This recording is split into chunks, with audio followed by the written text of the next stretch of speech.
Maayong buntag mga kapaglaom, maayong udto, maayong gabi alang sa tibuok kalibutan. Atong tubagon usab ang pangutan na higala mahitungod niining buhat jis. No? Atod pa nila nga ang mga pagkaon higala gihinluan nas buhat jis. Buhat jis 15 hangtod na sa 17. Na atong basahon igsoon niya human tubagon na nato ang pangutana kung unsay gipasabot sa buhat jis. Atong basahon ha. Ya diri mga higala.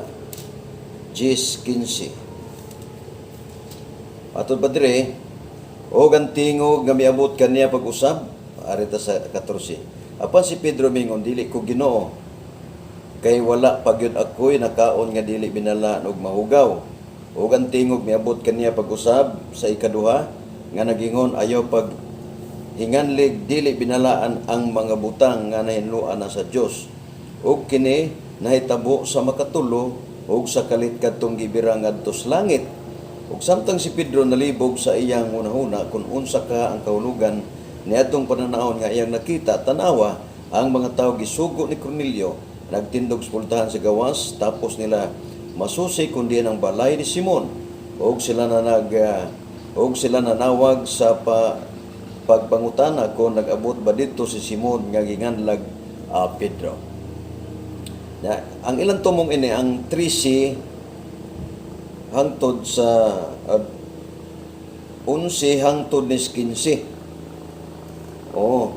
Dayon 16.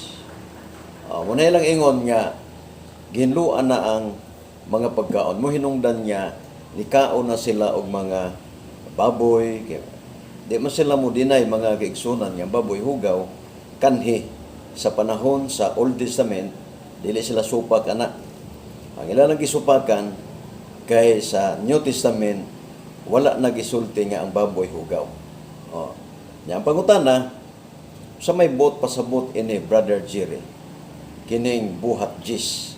Kay para nga matinawan yun mga kaigsunan atong kumusta tanang nangutana no dire sa atong pangutana Mr. Jill Live dire sa atong YouTube channel mga kaigsunan paki-share paki-subscribe og like sa atong channel sa atong Jerry Live og sa pangutana Mr. Jerry. Okay, tubagon na to mga kaigsunan.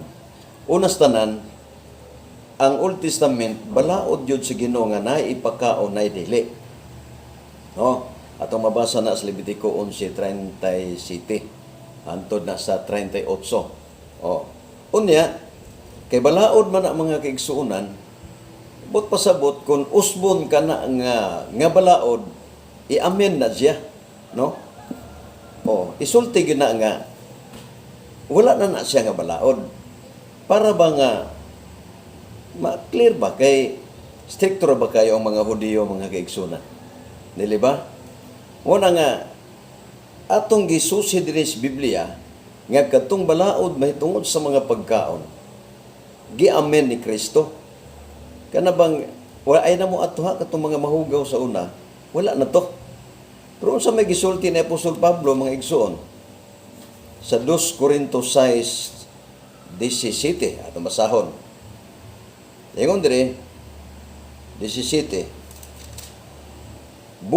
Busa panggula kamugikan kanila. Og magpalain kamugikan kanila nagingon ang Ginoo. Ayaw na kamo paghikap og mahugaw unya paginangpunon ko kamo. But pasabot kun ato lag yung sabton.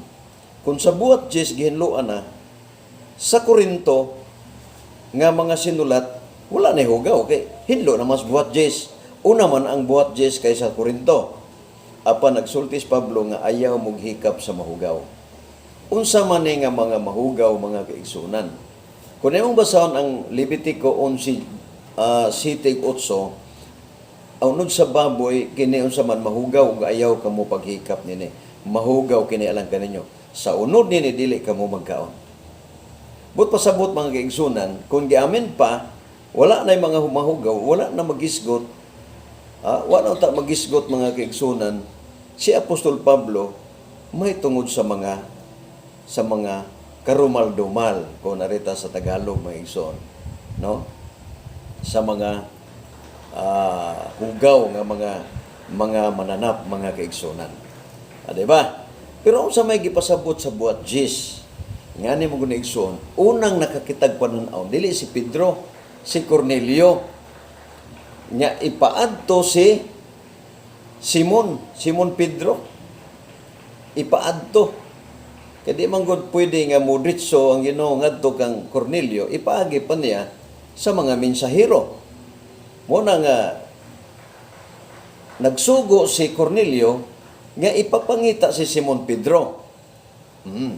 Before nakita o nangutana ang mga tulo ka taong gisugo, gipakitaan usab og pananaon si Pedro.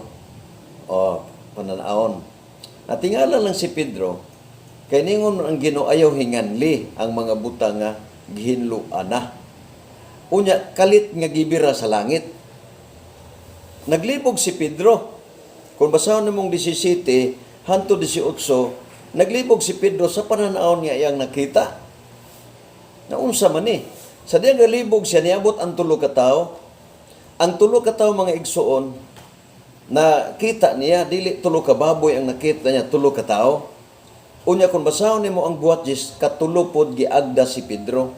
Tulupod ka tawo miabot. Sabi gipasabot ini. Nakasabot si Pedro mga kaigsunan nga katuday dili literal nga mga mananap.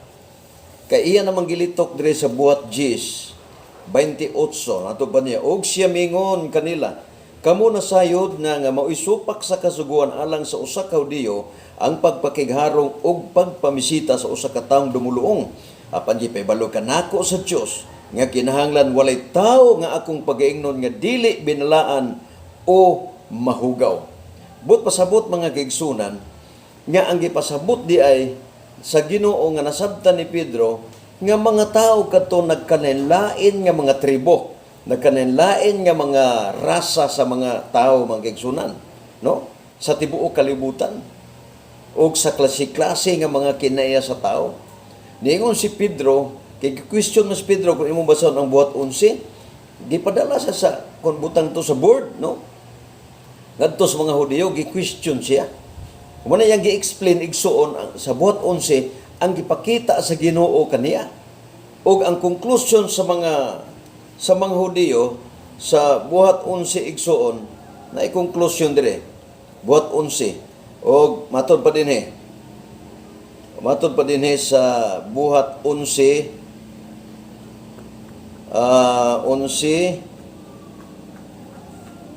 21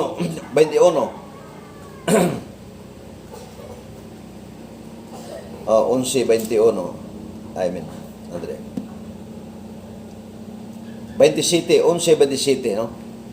O kunya ni adtong adlaw, dihay mga propeta gikan sa Jerusalem nga naglugsong ngadto sa Antioquia.